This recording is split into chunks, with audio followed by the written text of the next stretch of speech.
All right, welcome back on this Friday night. We are wrapping up our week-long look at diversity in schools with a look at a debate program in Brooklyn. As Jessica Formoso shows us tonight, it's giving young students of color a chance to learn a skill in a program that often doesn't include them. Check it out. This might seem like a regular classroom.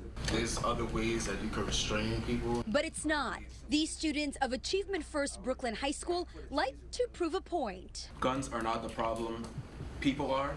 And they do it without hesitation in their speech and debate class. The class is taught by K.M. DeCalandria, known to students and staff simply as Deco. They've developed this sense of self-confidence, and they have found their voice. Deco has been teaching speech and debate at Achievement First for 8 years.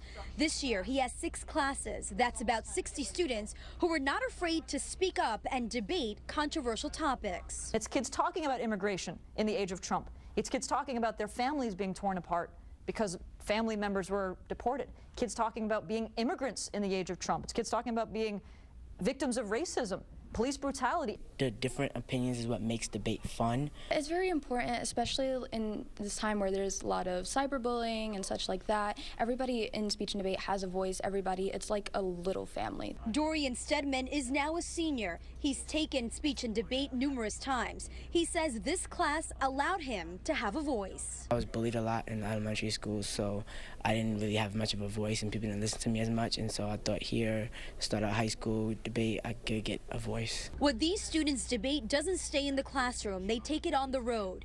25 weekends a year, they travel near and far to debates. Some of these kids have been to state championships, they've been to national championships, they've competed all around the country. It's a predominantly white space, so it can be very intimidating as people of color stepping into the space and trying to educate them and speak our truth, because there can be a lot of resolutions that center around race or class, and these issues can actually come up in where we would kind of feel attacked, and you have to stand up for yourself. Deco has taught hundreds of students throughout the years, many who have won national debate tournaments and have gone on to attend Ivy League universities. For the first time last year, the Achievement First debate team won 3 national titles.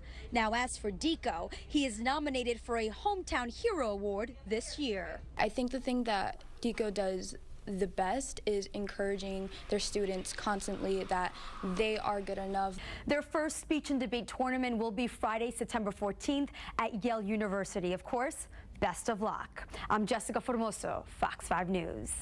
Jessica, thank you very much. We love this story, and we are welcoming right now. We just saw you on video. This is K.M. DeCalandria. They call you Deco, which is great, who was the debate team coach, and Esmeralda Reyes, who is a member of the speech team. We welcome you both. Nice to have you here. Thank you so much. Must be fun to be part of this creative expression and great freedom of speech movement, right?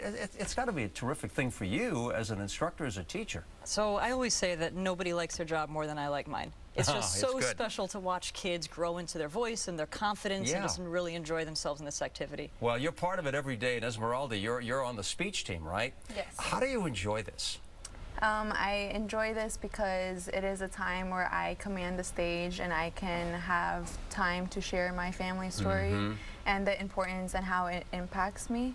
And so I appreciate every time I speak. So you're very passionate about your speeches, right? You work on them and deliver them with a lot of gusto, huh? Yeah. This past year, my junior year, I was talking about immigration and like the oversimplification of complicated issues and how immigration is oversimplified and how it impacts me and my family. And that's what I decided to talk about. That's terrific. Deco, I know that you cover a lot of subjects in class, and also it's important diversity. And I know that that's an issue that really is close to your heart, and you're trying to do quite a bit at school. How are you working on that? Yeah, so about 20% of what we do has to do with the subjects and the content of the arguments. I'd say the other 80% has to do with developing a safe space for the students. We work with students who have been systematically marginalized and silenced for the most part, and it's really important to help them find a safe space where they can talk about issues that are real to them and happening in their lives. My understanding, too, is that you've made this part of the curriculum now, right? So Achievement First Brooklyn High School has really prioritized this team, so much so that it started as a little club that met a couple times with a couple kids, and now we have 60 kids every single day taking this course. Isn't that fabulous? Esmeralda, what's it like to be involved in competition? Well, at first I was extremely intimidated because I would often be the only person of color in the room. But over time, I have found my voice and been able to command people to listen to me, which I greatly appreciate because of speech and debate. Competition is a good thing, and I know that we made a date here. It's September the 14th at Yale. You're going to be at Yale in this competition? Yes, I am. Are you excited about it? I am extremely excited about it. Have you prepared everyone for this? Well, our first practice was 2 days ago, and we have a lot of work to do, but we're doing really good work, and I know we'll be ready. What are the subjects? I mean, what's the most popular subject? So we have kids writing all different kinds of speeches on different topics and kids doing different debates. The debaters right now are talking actually about reporters and whether reporters should have to keep their sources confidential. Oh, interesting. And kids are writing all sorts of speeches. You got plenty to talk about. By the way, congratulations, Deco. Hometown hero. Are you excited about that? Yeah, very much so. Yeah. Very grateful. It's quite an honor, isn't it? Yeah. Esmeralda, what do you think? I think Deco earned that. Yeah? How did he earn it? Come on, tell me quickly. I mean, all the times that Deco sat me down and like talked about it's okay to share my story and that it's okay to like feel empowered. I'm extremely grateful. Well, Deco, congratulations. Always nice to hear from your students, right? Thank you so much. Congratulations to you. Good luck to you, and good luck on the Yale thing on September 14th. Thank you so much. Lots of luck. you. Okay, thank you both.